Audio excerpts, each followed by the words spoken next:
Man, what's up, everybody? Welcome back to another episode of EOS 1090 Jake. I'm rocking with y'all, and y'all rocking with me. Big shout out to everybody that's been blowing on my Instagram. I'm almost to 10K. Once I'm at 10K, I can put the swipe up. So if you haven't followed me, 1090_Jake, hit me up. Let me know what's up. DM me you need advice or you just want to reach out and show love.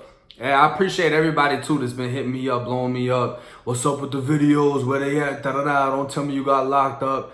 I'm good. The room I'm in right now, empty. Needed some repairs or whatever, so my voice got an echo. But we just gonna ride out with it anyway until I get the room right. You feel me? This video here is gonna be about oppression. Oppression and my view on it from the street to prison. If you've been to Florida State Prison, you know what time it is. You already know what I'm talking about. If you haven't been to Florida State Prison, let me explain to you why Florida runs how it runs. When you hear the term cracker, from what I know, a cracker is the person that whips a slave, right? A redneck was the whites, the poor whites that were in the South and would be out, slave farms, wherever they were at all day, to the point that the back of the neck got burnt when they took their shirt off. They still had a red neck. The slave owner never dealt with that because, he's under the little gazebo, he's under the porch, he's not getting hit by the sun. I've never felt oppressed on the street. I've dealt with a few isolated racist incidents where I was called a cracker. That was it. Or I've heard someone say cracker in front of me and they'll be like, oh, excuse me, bro, I ain't talking about you. Now, to me, growing up in Tampa, the crackers was the police. That's what we called them. Oh, the crackers are right there. You know what I'm saying? And then you got white boys that act black and their nickname would be Cracker Black. Shit like that. I knew whites that called each other cracker. What's up, cracker? What's up, cracker? From what I know, it's a white term. Between Florida and Georgia, like it's not really viewed by white people in a racist context how black people would view the N-word. But as far as oppression on the street, I've only seen my friends oppressed on the street. I might be in one neighborhood, right, that's majority black and have the police pull up on me asking if I'm all right because they see me walking through this neighborhood by myself. My bad ass, I'm like, man, fuck you, da-da-da-da. But they're pulling up on me just to check if I'm straight because they know I don't belong in this neighborhood. And coming from up north, I didn't understand really the segregation between neighborhoods, how this neighborhood is all black and they really don't want white people over here. Police used to pull up on us. I'd be with a couple of my people, maybe we're like 5 deep. Bro, I got a felony in each pocket. I might have 2 guns on me, 3 bags with 3 different type of drugs in it, whatever it is, bro. Every pocket is a different felony. They don't even touch me. They don't search me. They say, oh, sit down on the curb. But they grab my homeboys. They're yoking them up. They're cuffing them up, slamming them off the car, talking shit, throwing all their shit out of their pockets, whatever it is, right? Just because I was the only white one. They weren't picking me. And it used to piss me off. You know what I'm saying? I used to talk shit. I used to try to defend my friends. Oh, you racist, fuck y'all, pigs, cracker, duh. And they're like, oh, you want to be black, whatever, right? But I never viewed it as I want to be black. I viewed it as those are my friends and I got my friends back and I'm loyal to my friends. And y'all got my friends fucked up. That's how I felt about it.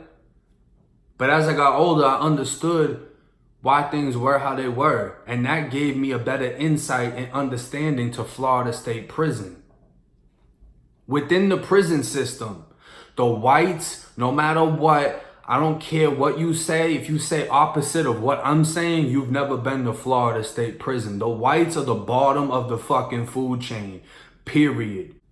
No matter which way you look at it, whites have always been the weakest. The reason is we are the minority inside of Florida State Prison. So when you look at the streets of Florida, the minorities are oppressed by the police, and everybody knows that. It's a fact. Police are racist as hell in Florida, Period. You do anything to a white family, your ass going down. You can rob, shoot, and kill Spanish and blacks all day if you're a minority, and it will go lesser. But the second you touch Becky or Bill or Timmy or anybody that's white, they're on your ass and you're going to get smoked. You're going to get hit with so much damn time. So people know if you're going to get away with crime, you have to commit crime against your own people. Because the second you touch a white person, the police are on your ass. They're gonna come get you. A term we use in Florida is the judge is gonna hang you. You're done. You're out of there. You're not coming back out. So when you get a group of minorities and send them into a prison, when you got 80 people in a dorm, right? Let's say 60 of them are black, another 15 Spanish, another 5 white, whatever. The oppression that they've dealt with on the street as minorities, they're giving it in return. It's reversed racism because now they are the majority. So when they've dealt with getting fucked with their whole life by white-skinned police officers, now they're in prison. Now they're getting fucked with by the COs. They view the white inmates, there are only a couple of them. They're on their ass first quarter, you know what I mean? You're the weakest link. They're coming for you and they already want smoke with you because of everything they've already dealt with. The controlled environment of society with the police and police brutality breeds that type of mentality. Okay, well, we're going to attack when we're in a position of power. We're going to get back at these whites. That's why wherever you go, whites are always the first ones to get ran down on. This environment, though, in prison is created by the COs. It's so racially segregated within the prisons as far as the staff goes. You might have one compound, right? Like Appalachia.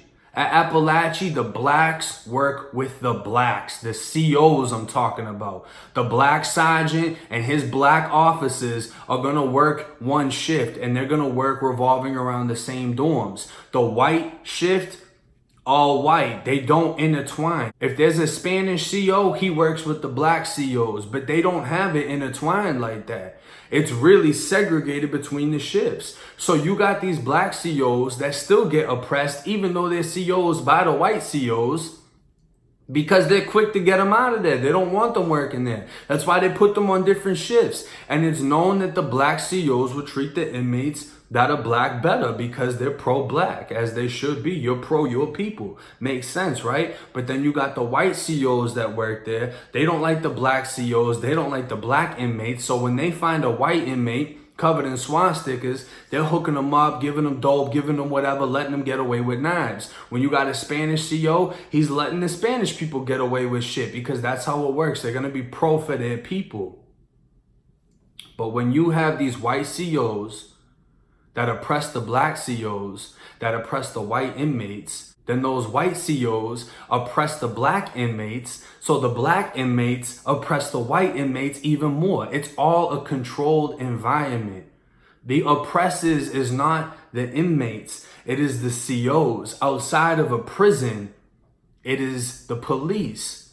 These are the oppressors. So the oppression that I dealt with in prison, when I got put in prison, when they found out I was a white blood, when I would have my ankles cuffed up and my wrists cuffed up because I was mid-transfer, they would crank them as tight as they could until they were digging in my skin.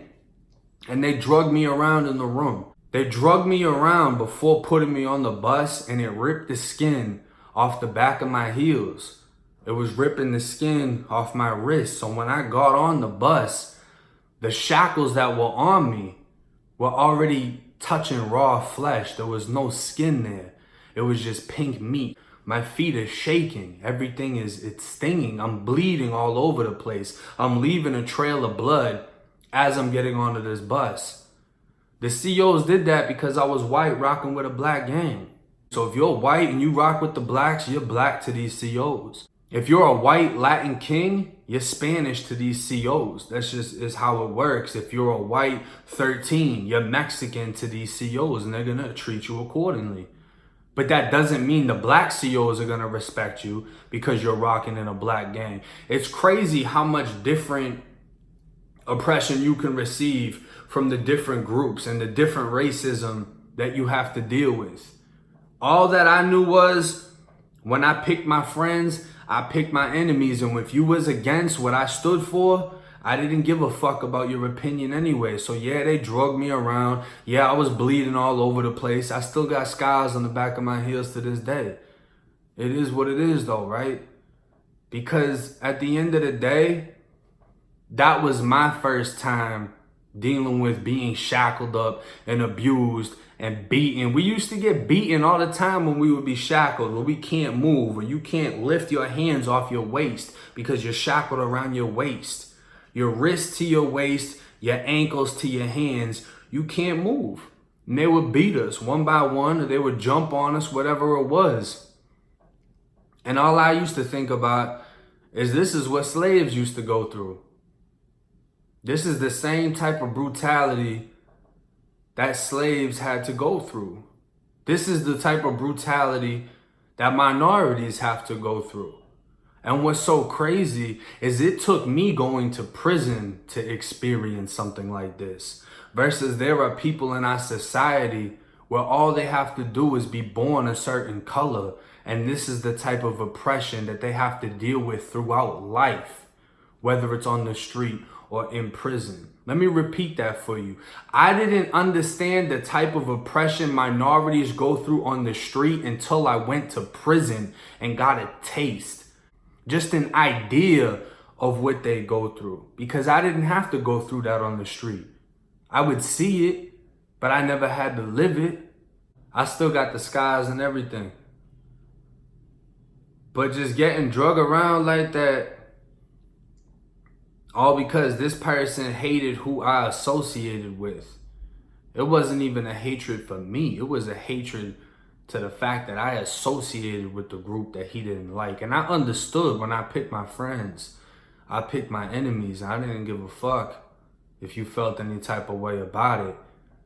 And I also felt like what I'm going through is nothing compared to what my friends have to go through.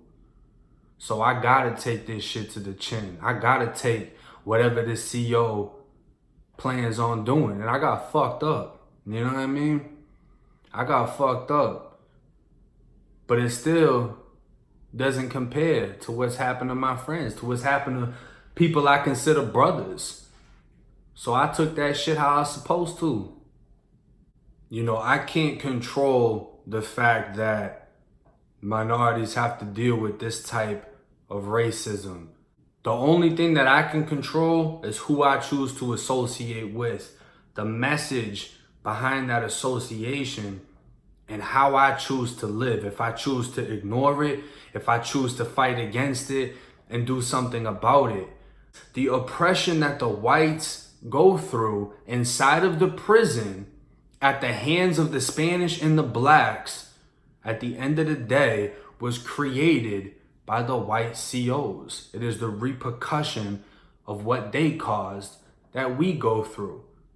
And a fun fact about it is the COs don't give a fuck about you. They don't care that you're white and you're going through this shit because you're a fucking inmate. You're not an outstanding citizen, a law-abiding citizen. So at the end of the day, they don't give a fuck about your crack ass or you having to deal with the environment that they created. So for me, I understood why TK chose to be a part of the organization he chose to be a part of because of the white oppression that he had to deal with the blacks coming at him, whether they're trying to rob, steal, kill, whatever it is. But for me, in regards to the organization that I chose to be a part of, if anything, my experience with oppression has given me the ability to sympathize and understand. It has made me want to be blood more so than any other reason. Brotherly love overriding oppression and destruction. I didn't understand it when I was on the street. It took me going to prison to understand it. And that's why I never gave it up, period. But hey, it's 10 out of Jake, man. I'm rocking with y'all like y'all rocking with me. Till next time.